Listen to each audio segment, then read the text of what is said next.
In this video, we are going to see how we can view our purchase or transaction history on Roblox.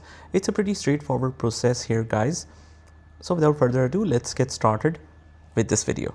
First of all, in the Roblox app, you can see this Robux icon on the top right hand corner. We click on that, but once you click on that, you will realize that you can only buy the Robux and you cannot see any transaction history. So what to do?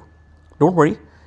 What you can do is you head over to any of your favorite browser and basically sign in into the Roblox account. It will use your same credentials in the browser as well. And once you log in with your credentials, on the top right hand corner, you will find a similar icon of the Robux. You click on that and you head over to my transactions. Currently, I have 168 Robux. I can buy an additional Robux as well, but if you want to see all the incoming and outgoing Robux transactions, you click on my transactions here, and here is your summary of all the Robux in the past 30 days. If you want to change the time period, you can change it to 1 year as well. And here you go. All the transaction history will appear in the My Transactions page.